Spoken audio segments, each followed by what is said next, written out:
dióxido de carbono, CO2, es el más importante de los gases menores, involucrado en un complejo ciclo global. Se libera desde el interior de la Tierra a través de fenómenos tectónicos y a través de la respiración, procesos de suelo, combustión de compuestos de carbono y la evaporación oceánica. Por otro lado, es disuelto en los océanos y consumido en procesos fotosintéticos. En la actualidad, su concentración ya superó las 400 partes por millón volumen y el máximo histórico sigue subiendo año tras año, producto de la acción antropogénica, quema de combustible, fusiles y materia orgánica y en general, y procesos industriales como fabricación de cemento. Buenos días, mi nombre es Miguel Alves de la sección 073404 y en esta oportunidad les vengo a hablar sobre el lanzamiento de un satélite al espacio para verificar el dióxido de carbono que se está formando en la atmósfera. La Agencia Espacial Estadounidense, la NASA, lanzó el primer satélite al espacio para estudiar el dióxido de carbono que se está formando en el planeta, en la atmósfera. Durante los próximos 10 días, el satélite de 91,5 centímetros y 447 kilogramos realizará los primeros procesos puesta justo antes de comenzar la maniobra para ubicarse en una órbita polar casi sincrónica al Sol, a unos 705 kilómetros de la Tierra.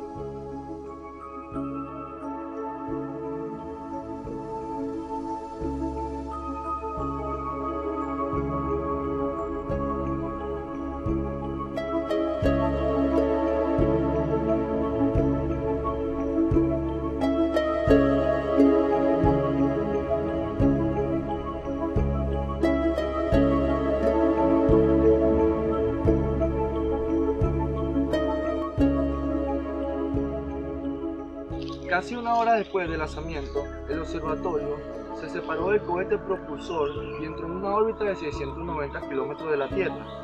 Luego, el artefacto realizó una serie de procedimientos de activación, estableció conexión con los controladores de la Tierra y extendió sus paneles solares con éxito.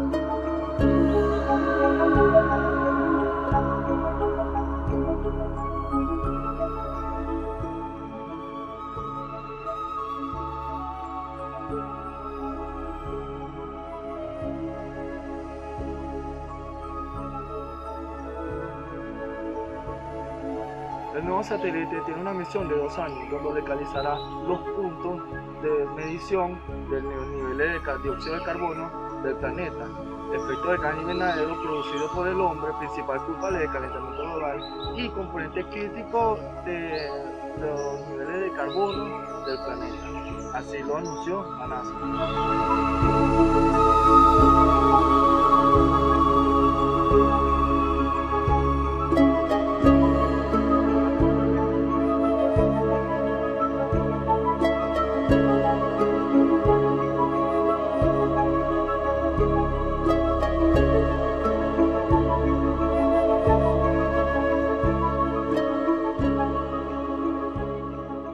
Esas mediciones, las cuales tendrán gran precisión, servirán para sentar las bases políticas sobre cómo adaptarse al clima futuro y cómo reducirlo.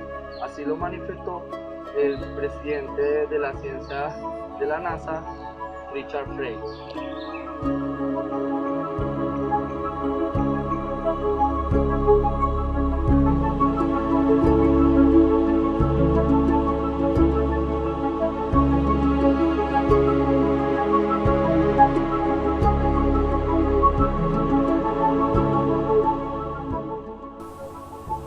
De la NASA, el astronauta retirado Charles Bond aseguró que el cambio climático es el reto de nuestra generación, señaló en un comunicado.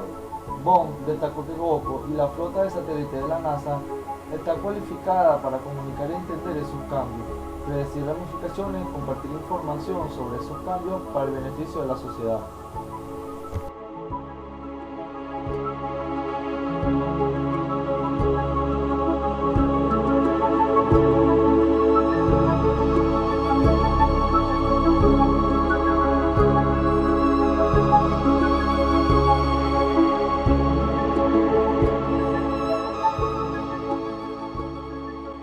Los científicos calculan que más de la mitad de las actividades del hombre relacionadas con la atmósfera desde la era de las industrias han sido absorbidas por plantas y océanos.